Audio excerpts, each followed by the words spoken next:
What runs in the family that can help supersize your business? Sharon Horne-Ellstrom here.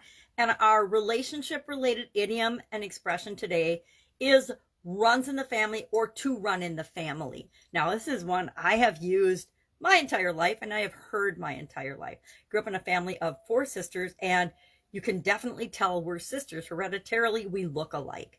And we all have brown eyes. We all talk alike. We all have similar mannerisms. Even though we're very different people, we grew up in the same family, so we have a lot of the same things that will help us to be successful in our businesses and in our lives. So where did this expression come from? Richard Brinsley Sheridan used it in The School of Scandal, written in 1777. Now, it's been around much longer than that because people have paid attention to families and lineage for, probably since cavemen in the beginning of time. I'm not sure, but it wasn't documented in English until 1777. So what does runs in your family mean? It means, of course, qualities, abilities, maybe diseases. So both good and bad things can be passed down hereditarily. Many members of a family might have that. So a hereditary trait or characteristic. My sisters and I all have brown eyes, and brown eyes tend to run in my family, but I have a blue-eyed blonde son and a redheaded hazel-eyed or almost green-eyed daughter. So it goes to show you that heredity and things that run in the family don't always run in the family. They show up sometimes, but not all the time. And my granddaughters are blue-eyed, and the jury's still out on my youngest granddaughter's eyes because we haven't even determined what color they are yet. They're more browny gray, hazel. They look different, a little bit different every day, even though she's over a year old now. So what are some things that can run in our family, and what are some things in my life that have run in my family that have benefited me as I've been growing and supersizing different businesses throughout my career in life? One is the belief, and beliefs are something that can run in our family, right? We pass down beliefs and ideas and thoughts and feelings about certain things. And one of those for me is work ethic. My dad worked his tail off his entire life, both in corporate America and running businesses on the side.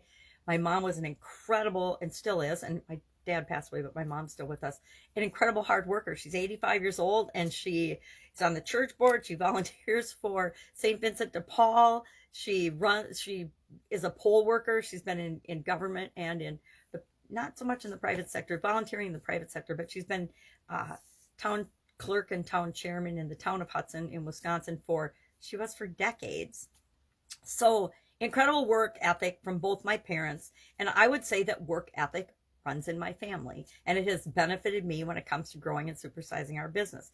My dad also taught us girls when we were young, there's no such thing as can't. And that belief has led me through and carried me through some of the biggest challenges I've ever faced in my life, which then again benefits growing and building and supersizing our businesses, because if we know that there's always a way and we'll figure it out somehow, we won't quit. And the vast majority of businesses go out of business because somebody just decides to throw in the towel and quit. And so there's no quitting in my family. Just keep going till we figure it out. Things like love of reading and learning and lifelong learning. I love that I loved learning and reading and got that from my parents at a very young age. My parents were Dale Carnegie instructors, back in the 60s and 70s, I guess. And so personal development, getting along with people, those are all skills that have helped me in different businesses and different industries throughout my life and career. So I'm curious today, what runs in your family that you're using to help build and grow and supersize your business? I think it's our core values. And again, it can go both ways. We can learn how not to be from our family, but we can also and choose to be just the opposite, or we can take the great lessons and the good things that we've gotten from our family and use those to build and supersize our business. So share in the comments below one thing, one trait, one belief, one experience that you got that runs in your family and that has helped you grow and supersize your business. And I will be with you tomorrow for another relationship-related idiom for the month of June. Any questions, any relationship-related idioms you'd love to know the meaning of, the origin of, and then how we could tie them to building and growing our business, hit me up in the comments below or just direct message me. Otherwise, I'll be with you tomorrow. Have an awesome day.